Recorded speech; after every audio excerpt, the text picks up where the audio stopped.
আলহামদুলিল্লাহ ওয়াসসালাতু ওয়াসসালামু আলা রাসূলিল্লাহ ওয়া বিহি ক্বালা হাদাসানা মুহাম্মদ ইবনে আব্দুল্লাহ ক্বালা হাদাসানি আবি ক্বালা হাদাসানি সুমামা আন্না আনাসান হাদাসাহু আন্না আবা বকরিন কাতাবা লাহু আল্লাতী আমারাল্লাহু ওয়া রাসূলুহু।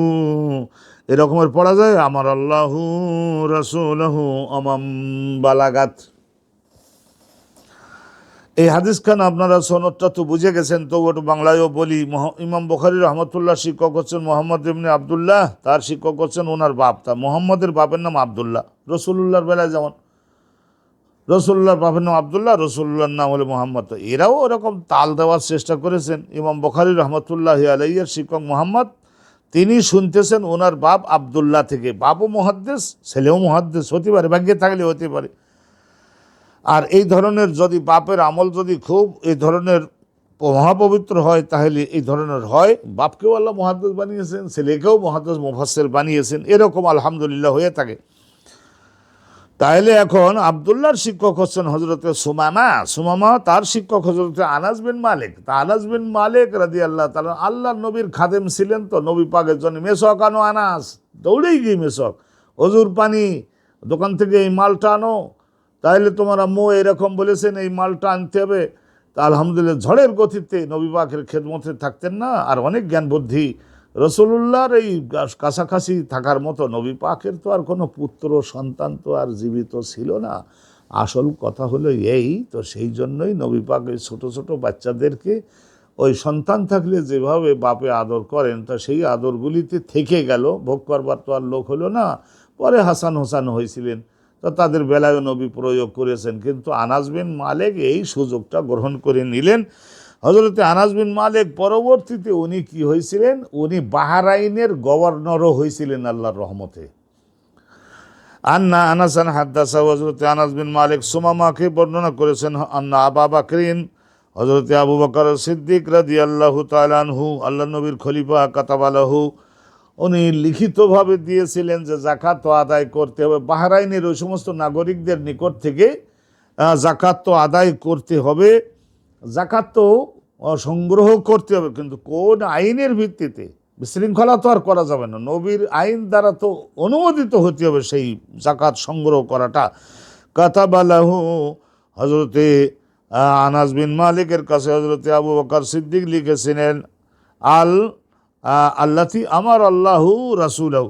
তাহলে ওই আইনটা আবু বকর সিদ্দিক যে লিখলেন, আবু বকর সিদ্দিকের নিজের না, এটা আল্লাহর নবী দিয়েছেন। আর আল্লাহর নবীর নিজের না, এটা আল্লাহ পাক রব্বুল আলামিন নবী পাককে জানাইছেন এই এই এই এই এই এইভাবে তুমি জাকাতটা আদায় করবা।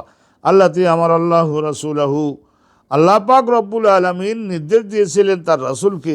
ওয়ামান বালাগাত, আর নবী পাক সাল্লাল্লাহু আলাইহি ওয়াসাল্লামের ওই জাকাত সংগ্রহের ওই আইনটা ওই সমস্ত তৌফিকবান মুসলমান সবার জন্য বাধ্যবাধকতা, ওই আইনটার অধীনে হওয়া আর বাধ্যবাধকতাটা আছে।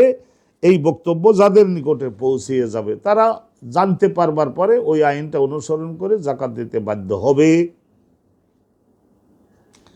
আর কারণ নিকটে যদি ওইগুলো না জানতে পারে, পৃথিবীতে কোনো জনপদ যদি এমন থাকে তারা এমনি কিছু দান করেছে, আইনগত কিছু ভুল ত্রুটি হয়েছে, হয়তো বেশিও দিয়ে থাকতে পারে, তাহলে তাদের তো ক্ষমা মার্জনা হবে। আলহামদুলিল্লাহ। এখন এখানে পশুর জাকাতের বিস্তারিত আলোচনা ছিল, তবে পশুর জাকাতের বেলায় কিভাবে দিতে হয় সেই সম্পর্কে একটু সংক্ষিপ্ত আলোচনা আছে, শুনে নিচ্ছি আমরা। সদাকাতু বেনতে মাখাজ, এই যে বেনতে মাখাজ বলতে 2 বছর বয়স, 2 বছর চলে এই ধরনের উট, বেনতে মাখাজের জাকাত, সদকা মানে এখানে জাকাত, বেনতে মাখাজের জাকাত যার উপরে ফরজ হয়েছে, ওলা সেটা ইনদাহু, কিন্তু বেনতে মাখাজ তার কাছে নাই, মানে ওই 2 বছর বয়সালা উট তার কাছে নাই। ও আইনদাহু বেনতে লাবুন, তার নিকটে আছে কি বেনতে লাবুন বলতে যার 3 বছরের মধ্যে পড়েছে, যার বয়স 3 বছরের মধ্যে 2 বছর পূর্ণ হয়ে 3য় বছরে চলে, তাইলে 2 বছরের মধ্যে চলে এইরকম একটা দেওয়া আইনত ফরজ হয়েছিল, কিন্তু তার কাছে ওটা না থাকাতে আছে কি একটু 3 বছরের, তার মানে নিশ্চয় গোস্ত প্রায় আধা মণ বেশি বেড়ে গেছে না ওই এই উটটার গায়ে। বেনতে মাখাজ তো আলা ওয়াজহিহা, তাইলে ওয়ালাম ইয়াকফাইনা ফাইন লাম ইয়াকুন ইনদাহু বিনতু মাখাজ আলা ওয়াজহিহা, যথাযথভাবে আইন মতো বেনতে মাখাজ মানে 2 বছর বয়স চলে এই রকমেরটা নাই। ওয়া ইনদাহু ইবনে লাবুন, তার নিকটে কি আছে এই ধরনের না, এখানে বলে ফাইন্না তুকবালু মিনহু তাহলে এখানে আছে কি বেনতে লাবুন আছে, বেনতে লাবুন 3 বছর যার চলে।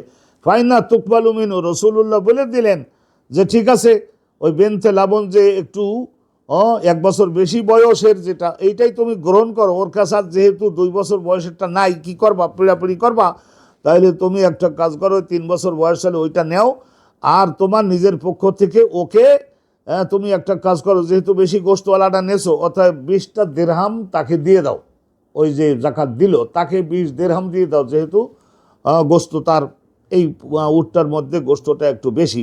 আও 7 আইনে, অথবা কি করো 2টা বকরি দাও, 20 দিরহাম 2টা বকরি। এখান থেকে আমরা জানতে পারলাম, এখান থেকে কিন্তু সম্মানিত দর্শক আমরা জানতে পারলাম যে একটা বকরির দাম তাইলে ধরা হচ্ছে 10 দিরহাম,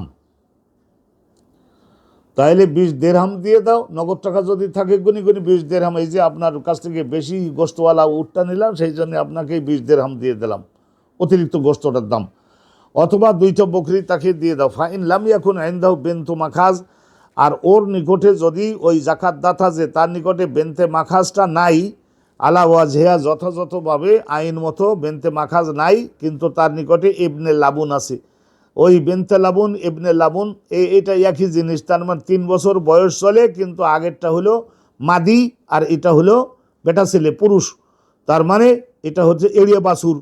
তাহলে এইরকম যদি থাকে তাহলে এই মাদি হওয়ার কারণে ওই প্রায় বাচ্চা ধারণের কাছাকাছি গেছে, তো সেই জন্য ওর একটু দামটা মার্কেটে বেশি হয়ে থাকে। কিন্তু যদি ইবনে লাবুন হয়, বেনতে লাবুন না হয়ে যদি ইবনে লাবুন হয়, তার মানে এই ধরনের ইবনে লাবুন যদি হয়, ফাইনাও ইয়কবালু মিনহু, ওর নিকট থেকে বেনতে মাখাজ দেওয়ার কথা, কিন্তু ইবনে লাবুন দিল, গ্রিক গ্রহণযোগ্য হবে, কিন্তু কোনো টাকা পরিশোধ করা লাগবে না, কারণ ওই যে এড়িয়ে বাছুর হওয়ার কারণে যেহেতু বাচ্চা দিতে পারবে না সেই জন্য এর দামটা একটু কম, ওই 20 দিরহাম কম।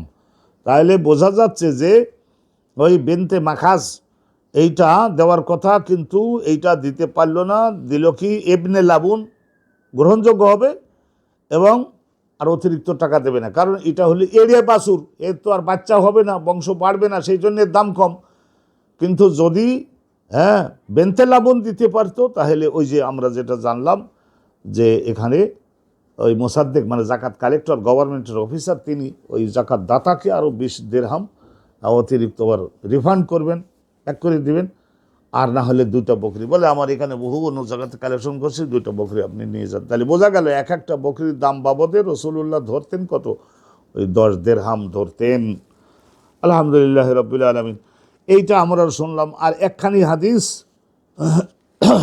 একখানা হাদিস এখানে দিলেই এই বাবটার আলোচনাটা সুসম্পন্ন হচ্ছে, আপনাদের মনোযোগ আকর্ষণ করছে। ওয়াবিহি ক্বালা হাদাসানা মুআম্মাল, ইমাম বুখারী রাহমাতুল্লাহি আলাইহির 1020 জন ওনার শিক্ষক ছিলেন। এখানে একজন শিক্ষক দেখেন, নাম হয়তো আমরা আগে শুনিনি, মুআম্মাল, হযরতে মুআম্মাল।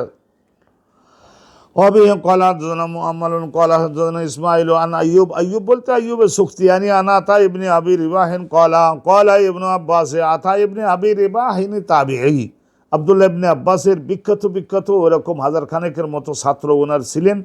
উনি মক্কাতে বসেও তাদের তালিম দিতেন, তাইফে গিয়েও তাদের তালিম দিতেন।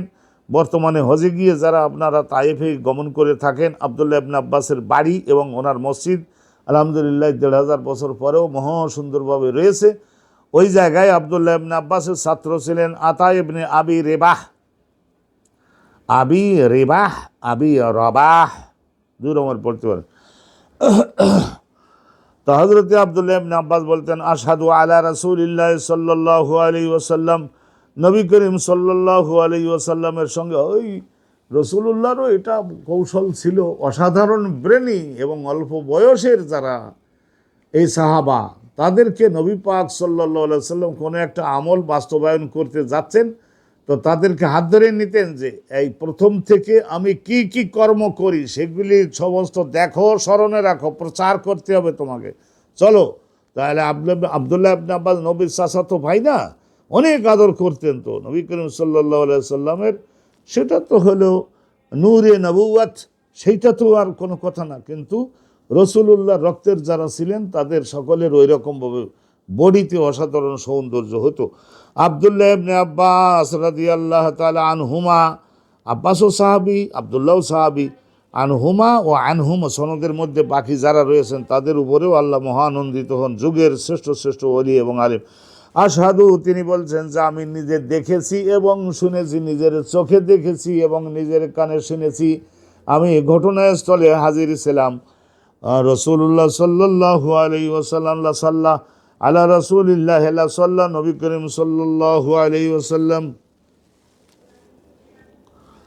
নবী করিম সাল্লাল্লাহু আলাইহি ওয়াসাল্লাম ওই যে একদিন আপনাদের জানাইছিলাম না, মসজিদের নববীর তো পূবের দিকে, আধা কিলোমিটার পূবের দিকে গেলে আল বাবু শারকি নামক পূর্ব অঞ্চলীয় দরজা, মদিনায় প্রবেশের পূর্বাঞ্চলীয় দরজা, এই নাম। কিন্তু ওটা একটা মাঠ, ওই মাঠটা এখনও ওরা ফাঁকা আছে, মদিনার লোকরা ওখানেই নামাজ আদায় করেন।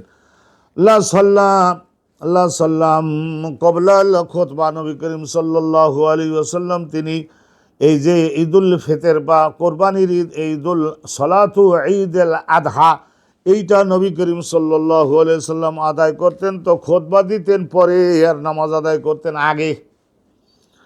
তাইলে নামাজ আগে আদায় করলেন 2 রাকাত, আজান নাই, একামাত নাই। কারণ আজান দেওয়া, একামাত দেওয়া, জামাত ভারীর চেষ্টা করা, সবাইকেই আহ্বান করা, এটা হচ্ছে ফরজ নামাজের আইন। ফরজ নামাজের বেলায় আজান আর একামাত, এইটা ঈদুল ফিতরের নামাজ, কোরবানির ঈদের নামাজ, এটা তো ফরজ নামাজ না, এটা হলো ওয়াজিব নামাজ। তো ওয়াজিব নামাজ দেখলেন না, এটা ওই সময় ফরজ নামাজ তো ফজর সূর্যোদয়ের আগে, জোহর মাগরে আর আসর মাগরিব ইশা, আমরা তো জানি। এই যে 2টা নামাজ, এটা হলো আমরা সাধারণত ওই সকাল 7:30 থেকে শুরু করি বাংলাদেশের লোকেরা। আলহামদুলিল্লাহ কোনো কোনো কেন্দ্রে, আমাদের বাংলাদেশে এই যে জাতীয় কেন্দ্রে 4-5টা জামাত হয়, জাতীয় মসজিদে হয়, তো এগুলি আগের থেকে শুরু করতে হয়, সুবিধা মতো লোকজন আসেন। তাছাড়া বছরিয়া নামাজ যারা পড়েন না তারা সকলে আলহামদুলিল্লাহ ঈদের নামাজটা তো সবাই পড়েন, তো সেই মুসল্লির সংখ্যা তো 10 গুণ বেড়ে যায়, তো সবাইকে জাগা তো দিতে হবে। তো নবী করিম সাল্লাল্লাহু আলাইহি ওয়াসাল্লাম উনি নবী করিম সাল্লাল্লাহু আলাইহি ওয়াসাল্লাম আগে নামাজ আদায় করলেন কবলাল খুতবা, তারপরে যে 2টা খুতবা দিলেন। নবী করিম সাল্লাল্লাহু আলাইহি ওয়াসাল্লাম তাফাক্কারা ফি কলবিহি, মনের মধ্যে এই ধারণা নবী পাকের জাগ্রত হলো, আন্নাহু লাম ইউসমি'ন নিসা, যে মহিলারাও তো বিশাল পরিমাণে যোগদান করেছে, ওই পেছনের দিকে বসে মহিলারাও হয়তো হতে পারে ধরে নিন আপনার 2000। তাহলে মহিলাদেরকে তো আর আমি আল্লাহর বক্তব্যগুলো যথাযথভাবে আমি শোনাতে সক্ষম হয়েছি কি হই নাই সেটা আল্লাহ জানে, লেবদেহীন না, কারণ তারা পুরুষ মুসল্লিদের সবার পেছনে বসেছে, পুরুষ মুসল্লিদের একেবারে পেছনে বসেছে। আর সামনে মেয়ে লোকদের বলবেন যে মা এবং মহাসম্মানিত তাদের অ্যাডভান্স প্লেস দেওয়া উচিত, এইরকম কেউ মনে করবেন না। কারণ মহিলাদেরকে আল্লাহ রাব্বুল আলামিন এমন একটা সৌন্দর্যের কাপড়ের ব্যবস্থা করেন, গহনার ব্যবস্থা করেন, ঝনঝন শব্দ হয়। আর পেছনে যদি পুরুষদেরকে রাখা হয় তাহলে তাহলে কি করবে পুরুষেরা? মানুষ তো মানুষই, খোলেকাল ইনসানু দাঈফা, মানুষদেরকে আল্লাহ বলেছেন যে আমি অনেক দুর্বলতা দিয়েই সৃষ্টি করছি পরীক্ষা করবার জন্য। তো অতএব নামাজের মধ্যে আবার অন্য দিকেই খেয়াল যেতে পারে, নামাজ পণ্ড হবে। তো সেই জন্যই বলা হয়েছে যে পুরুষ লোকরা সামনে আসো, মেয়ে লোকরা পেছনে যাও। আর আমরা কোরআনের থেকে এটা জানতে পারছি না, হজরতে মুসা নবী ওনাকে ডাকবার জন্য হজরতে সোয়াইব পয়গম্বরের 2 মেয়ের, এক মেয়ে তো আসছিল, ইন্না আবানা ইয়াদউকা, আমাদের বাপ আপনাকে আমাদের বাড়িতে আসবার জন্য দাওয়াত দিয়েছে। মুসা নবী তো ওইটাই আশা করি বসেছিলেন যে আমাদের থাকার খাওয়ার ব্যবস্থা যদি আল্লাহ করতেন। ইন্নী লিমা আনজালতা ইলাইয়া মিন খাইরিন ফকির, ওই গাছের গোড়ায় বসে বসে তারপরে ওই দোয়া করতেছে, আল্লাহ তুমি একটু রহমত নাজিল করো, আমি তো তোমার রহমতের প্রতি মুখাপেক্ষী হয়ে বসে আছি। ইতিমধ্যে ডাকটা আসলো, তো ওই বিয়ের যোগ্য মেয়ে অতএব সামনে সামনে যাচ্ছে, তো অতএব বিভিন্ন দিকে তো নজর তো যাবেই, বিয়ের যোগ্য ছেলে। তা উনি বললেন না, খেয়ানাত হয়ে যাবে, পেছনে যাও, পেছনে যাও, পেছনে যেও রাস্তা বলে দিতে পারো, ডানে যান, ভাই যান, সোজা হাঁটেন, এরকম বলে দেওয়া যায়, পেছনে যাও, পেছনে যাও। তো হযরতে মুসা নবী ওই যে পেছনে যাওয়ার কথা বলেছেন, মেয়েটা তাও তো জ্ঞান বুদ্ধি আছে, বুঝে গেল যে কি পরিমাণে আমানতদার। আমি সামনে যাচ্ছিলাম, কেন সামনে যেতে দিল না, পেছনে যেতে বাধ্য করলো কেন? নবী পাক সাল্লাল্লাহু আলাইহি ওয়াসাল্লাম কোরআনের মধ্য থেকে সব কিছু শিখে নিতেন। মেয়ে লোকদেরকে হয়তো যথাযথভাবে অনেক দূরে দূরে তারা বসেছে, নবী পাকের কণ্ঠের আওয়াজ এইটা 10 মাইল পর্যন্ত যেত। সাহাবাদের 3 জন ছিলেন আমার এই স্টাডি অনুপাতে, হযরত বিলালের কণ্ঠের আওয়াজ আজান দিতেন 10 মাইল পর্যন্ত যেত। আর আব্বাস ইবনে আল হারেস আর একজন ছিলেন, আব্বাস ইবনে আব্দুল মুত্তালিব না, আব্বাস ইবনে আল হারেস যুদ্ধের ময়দানে নবীর ঘোষক ছিলেন। অনুরূপভাবে হযরতে ওই যে আরেকজন ছিলেন না, আবদুল্লাহ বিন ওবাই না, এখানে ওই যে আরেকজন অন্ধ সাহাবী ছিলেন হযরতে আবদুল্লাহ ইবনে উম্মে মাকতুম, ওনার গলার আওয়াজও আল্লাহ চোখের শক্তি দেন নাই, কিন্তু গলার শক্তির মধ্যে আল্লাহ সেই বরকতটা পৌঁছাই দিয়েছিলেন। হযরত আবদুল্লাহ ইবনে উম্মে মাকতুম, এনাদের 3 জনের গলার আওয়াজ হাদিসে আছে যে 10 মাইল পর্যন্ত যেত। তো নবীর গলার আওয়াজ কত দূর পর্যন্ত যায় বুঝে নিতে পারি না আমরা? নবী করিম সাল্লাল্লাহু আলাইহি ওয়াসাল্লাম মহিলাদের সম্পর্কে মনে করলেন যে তারা ভালো রকমের শুনতে বুঝে নিতে পারল কিনা।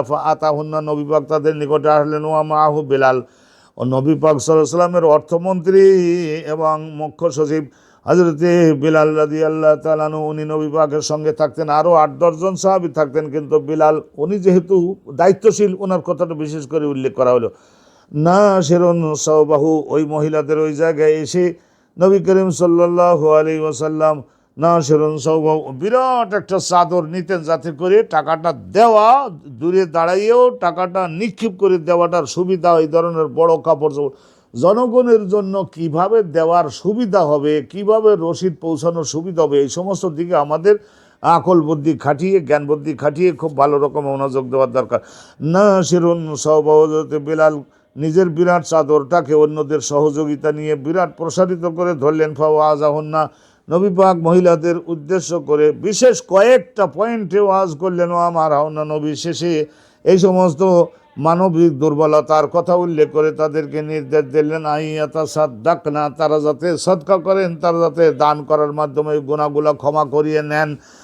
জালাতিল মারাত, দেখুন জালাতিল মারাত, ওখানকার মহিলা যারা উপস্থিত ছিলেন, তুলকি, তারা সকলে নিজেদের এই গহনাগুলি নিক্ষেপ করা শুরু করে দিল। আশার আইয়ুব ইলা উজনিহি, এই সনদের মধ্যে একজন রাবি রয়েছেন হযরতে আইয়ুব আস-সুখতিয়ানি। আইয়ুব সুখতিয়ানি উনি ছাত্রদেরকে বলতেন যে আশারা আইয়ুবুন ইলা উজনিহি তুলকি মিন ইলা উজনি, এই কানের দুলগুলা খুলে খুলে যদি 2 হাত লাগে, তাহলে 2 হাতের দ্বারা কানের দুলগুলি খুলে খুলে হযরতে বিলালের চাদরে দিতে লাগলেন। ওয়াইলা হলকিহি, আর গলার মধ্যে যে সমস্ত স্বর্ণের হার আছে ওটা খুলতে গেলে হয়তো 2 হাত লাগে, সেইটা খুলে খুলে স্বর্ণের হীরা মতি মুক্ত জহরাত হতে পারে। আরে আখেরাতের আযাবের থেকে মুক্তি পাবো, নবী স্বয়ং সামনে হাজারো সূর্যের জ্যোতি নিয়ে নবী পাক দাঁড়াতেন না, দেখলেই অমনি আলহামদুলিল্লাহ সকলের কলবের মধ্যে ঈমান তাজা হয়ে যেত, জাগ্রত হয়ে যেত। ওনারা সকলের দান করলেন। তাহলে দেখা গেল যে স্বর্ণের জাকাত স্বর্ণের দ্বারাই দিতে হবে এই ধরনের কোনো শর্ত না, রৌপ্যের জাকাত রৌপ্য দ্বারাই দিতে হবে এই ধরনের শর্ত না। এগুলি ইসলামের আইন বাস্তবায়নটা কঠিন হয়ে যায়, সেই জন্য ইসলামের আইনের মধ্যে ওয়াসআত আছে। আর আল্লাহ রাব্বুল আলামিন নবীকে বলেছেন ইউরিদুল্লাহু বিকুমুল ইউসরা, আমি আমার আইনগুলির বাস্তবায়নটা সহজে যাতে মানুষ বাস্তবায়ন করে জগৎ জীবন এর এই দরিয়া নদী পার হয়ে আসতে পারে, সেই দিকে আমি আল্লাহ খেয়াল করি, সেদিকে আমি আল্লাহ রব্বুল আলামিন খেয়াল করি, আমি খেয়াল রাখি। অতএব সম্মানিত দর্শক, এখান থেকে আমরা এই বিষয়টা আমরা অবগত হলাম। আল্লাহ রব্বুল আলামিন এত সহজ করে দিয়েছেন। মনে করে নিন ছাগলের জাকাত যদি ছাগল দ্বারাই দেওয়া হয়, তাহলে এই ছাগল আমি পৌঁছাবো 2-3 মাইল, না 100 মাইল 200 মাইল 500 মাইল দূরের একজনের নিকটে, কি করি আমি ছাগল পৌঁছাবো, ভেড়া পৌঁছাবো, দম্বা পৌঁছাবো, গরু পৌঁছাবো, মহিষ পৌঁছাবো? তাহলে এইটা আপনার বেশি খরচ হয়ে যায় না? অর্থাৎ টাকা উপযুক্ত মূল্য ধরে কিছু যাতে ঘাটতি না হয়, 1000 টাকা বেশি করে দিয়ে টাকা পৌঁছে দেন। আলহামদুলিল্লাহ রাব্বিল আলামিন। আমেরিকার মুসলমানরা আছে, সেখানে জাকাত নেওয়ার জন্য সবাই বড় বড় big big officer, highly qualified Bengali person settle in America. তো তারা কি করছে, ওখান থেকে যদি বলা যায় যে এইগুলি মালই পাঠাতে হবে, কী করে পাঠাবে সেইটা, হায় হায় হায় হায়। তো অতএব ডলারে পাউন্ডে আমাদের সরকারও ব্যাকিং দিচ্ছেন না, সুবিধা প্রদান করছেন, বাংলাদেশ টাকা পাঠিয়ে দিয়েছেন, এখান থেকে এই টাকা দিয়েই বাজারের থেকে মাল কিনে তারা খাবে। আলহামদুলিল্লাহ, আল্লাহ আমাদিগকে ইসলাম বুঝবার এবং আমলে আনবার তৌফিক নসিব করুন। আজকের এই অনুষ্ঠানে এ পর্যন্তই। আখিরু দাওয়ানা আনিল হামদুলিল্লাহি রাব্বিল আলামিন। আসসালামু আলাইকুম ওয়া রাহমাতুল্লাহ।